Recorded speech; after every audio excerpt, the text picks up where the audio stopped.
A gente vai começar o programa de hoje. Um lindo dia aqui em São Paulo, um pouco mais friozinho do que foram os últimos dias.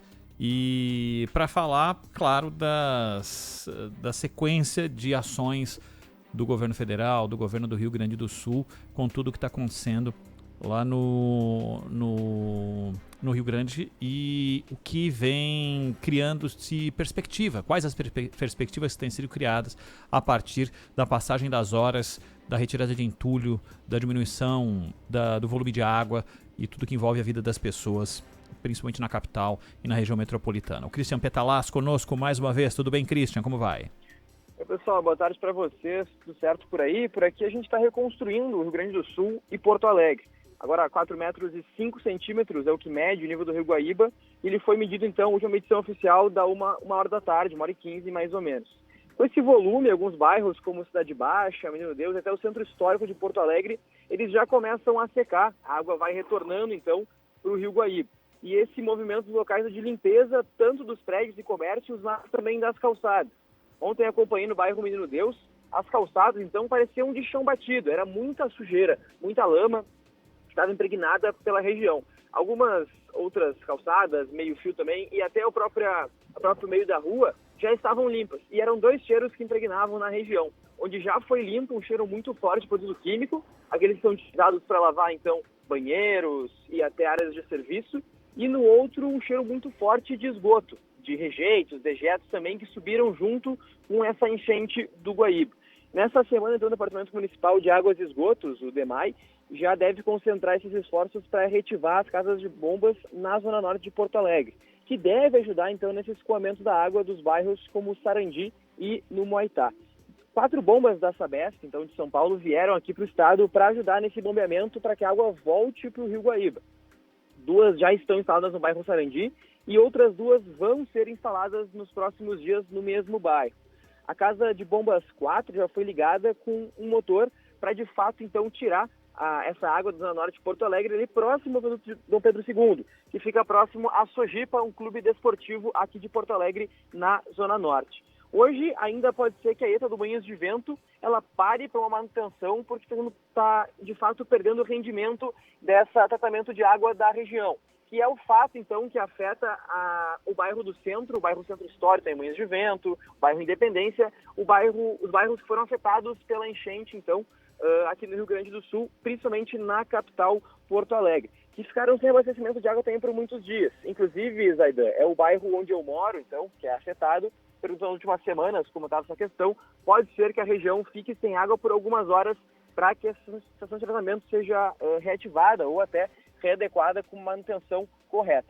Teve uma coletiva do governo do estado, ou melhor dizendo, do prefeito de Porto Alegre, Sebastião Melo, hoje por volta das 2 horas da tarde. Ele falou então sobre o corredor humanitário, que até o fim da tarde deve ser concluído a outra pista, para que tenha 2 sentidos, então, que ele vá e que ele venha em direção à capital e também em direção ao interior, para facilitar, então, esse processo que as pessoas cheguem à capital e movimentem não só chegada de donativos, mas também a partir da meia-noite até 5 horas da manhã, que as pessoas, veículos de passeio, consigam entrar à capital. Principalmente veículos por aplicativo, pessoas que vêm para cá para trabalhar em hospitais, de plantão, para que o comércio seja reativado aos poucos também aqui em Porto Alegre. Sobre esse plano de limpeza urbana da cidade, mais de 80 milhões de reais serão destinados exclusivamente para limpar a capital.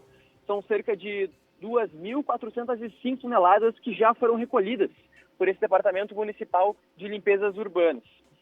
Eles recolheram e conseguiram entrar, então, nas áreas que foram atingidas, como Menino Deus, como Cidade Baixa e também o Centro Histórico de Porto Alegre.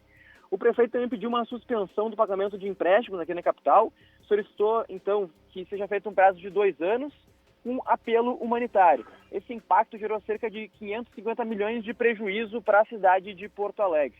Ainda não teve uma manifestação formal dos bancos, como o Caixa Econômica Federal e até o Banco Banrisul aqui do Rio Grande do Sul.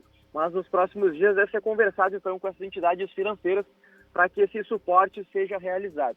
Eu estou fazendo uma peregrinação, acompanhando alguns abrigos de animais aqui em Porto Alegre, para entender como está a situação. Mais cedo fui na zona leste da capital, aqui na rua Cristiano Fischer, que fica próxima até a nossa redação da Bandeirantes, no bairro Partenon, para entender como estava a situação. Lá no pico chegaram 230 cachorros e 40 gatos. Hoje, 150 cachorros e 12 gatos estão no local. Todos esses animais que deixaram aquele abrigo, que está sendo mantido por voluntários, eles foram para lares temporários. Nenhum daqueles cães e gatos estão sendo adotados em definitivo. Por quê? Porque os tutores ainda podem encontrar eles, porque muitos estão em abrigos e não tem essa condição, de fato, de conseguir buscar e ficar com eles nos abrigos, porque ou não é permitido, ou de fato não tem a estrutura necessária para que um cão ou até um gato fique confortável. No local foram construídas camas de pallets, aqueles que são utilizados para transportar bebidas, e o local é de fato, antigamente, antes da pandemia, era um armazenamento de bebidas, um grande pavilhão onde esses cães e gatos estão alojados. Conversei com a Sandra Lima, que ela é a principal responsável por esse abrigo na Zona Leste de Porto Alegre, e ela explica qual é a necessidade do momento, sendo voluntários e veterinários. Vamos escutar. E no momento a gente não está mais recebendo cães e nem gatos, porque a gente não tem pessoas, não temos mais voluntários. A vida das pessoas está voltando ao normal, graças a Deus, mas aí ao mesmo tempo a gente fica sem voluntários para trabalharem aqui conosco. E os voluntários estão para qual horário? Manhã e noite e veterinários? Isso, o nosso momento mais crítico é de manhã, que depois do alimento eles se alimentarem, eles saem para o passeio, todos eles. E na madrugada, que a gente também não tem voluntários. E veterinários a gente só está tendo durante o dia e à noite a gente está sem veterinário. Esse é o momento de grande parte dos abrigos aqui de Porto Alegre, justamente porque está voltando à nova normalidade, podemos dizer assim, a rotina dos gaúchos e porto-alegrenses. Os trabalhos estão retomando, as aulas nas escolas particulares, em algumas municipais. 22 escolas de Porto Alegre também retomaram as aulas desde ontem, na segunda-feira, e também as creches particulares. Então as pessoas estão aos poucos retomando as suas atividades e não conseguindo se dedicar exclusivamente para os abrigos, sejam de pessoas ou de animais. Quem comentou um pouco sobre isso, conversei também com a Luíse Sen. Ela é líder voluntária da Força Nacional de Abrigo aos Animais. E ela está fazendo essa articulação, conversando com as pessoas e também pedindo audiências com o poder público, seja estadual ou até municipal das cidades da região metropolitana de Porto Alegre, para tentar um projeto justamente para que esses cães e gatos sejam destinados para um local específico, não sejam colocados na rua novamente ou fiquem sem um abrigo, porque, como por exemplo, esse abrigo na Leste de Porto Alegre fica até pelos próximos 6 meses, mas tem locais que não têm um tempo determinado, de fato, para que esses abrigos continuem em trabalho, continuem sendo, de fato, abrigos para esses cães e gatos. Então, ela explica essa situação e pede que o poder público estadual, que ela está tentando contato, converse com ela para gerar uma solução para esse grande problema. Vamos escutar. Então, é preciso urgência no plano de ação da causa animal para que essas questões estejam claras. Qual o tempo mínimo para um animal ficar sobre a tutela do Estado, num abrigo, e ser castrado, né? E ser encaminhado para adoção. Hoje a gente tem muitos em lar temporário. Qual é o tempo mínimo, tempo máximo para ficar num lar temporário? E o que vai ser feito depois com esses animais, para onde eles vão, né? Onde a gente sabe a tutela do Estado, esses animais vão ser públicos, são animais em vulnerabilidade social. Bom, agora eu estou chegando num abrigo que foi montado provisoriamente em frente à usina do gasômetro, local onde muitos resgates ocorreram nos últimos dias, na última semana também, inclusive. Agora eu consigo observar que a região do centro histórico de Porto Alegre, uma boa parte dela foi limpa aos poucos, mas chegando mais próximo ao Parque Harmonia, ao Parque Maurício Sirotsky, aqui onde acontece a Convenção Farroupilha em setembro, completamente devastado. O que era grama, agora completamente embarrado. As árvores também, com as colorações verdes, passam a ter um tom mais de marrom. A água chegou a inundar boa parte aqui do parque e também a via que estou transitando nesse momento. A via com vários resquícios dessa lama, desse barro que ficou por aqui. Muito lixo também, consigo observar caixas de leite, até garrafas plásticas, potes também. A situação é essa por aqui, muita sujeira que deve ser limpa. Conversei há pouco também com alguns moradores da região e eles estavam comentando, muito trabalho braçal deve ser realizado agora para conseguir voltar a Porto Alegre que era antes das enchentes, pessoal.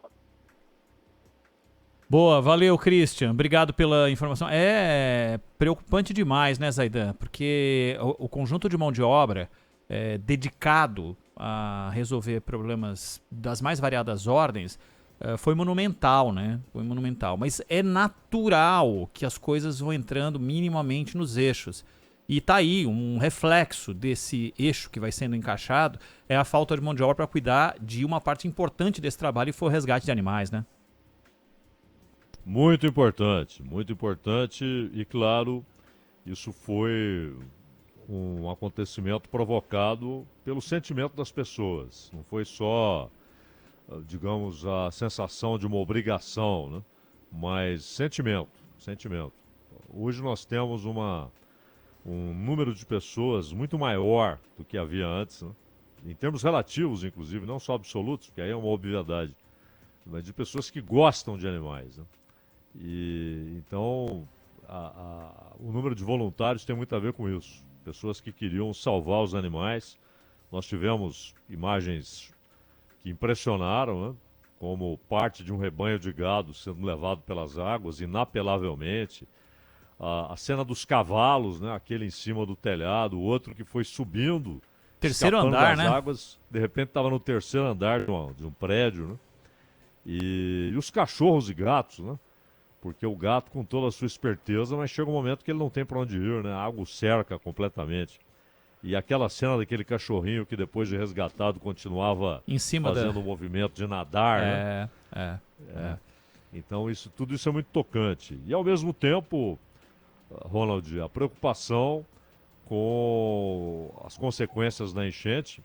Nós tivemos o primeiro registro oficial de uma morte no Vale do Taquari, uma morte por leptospirose, né?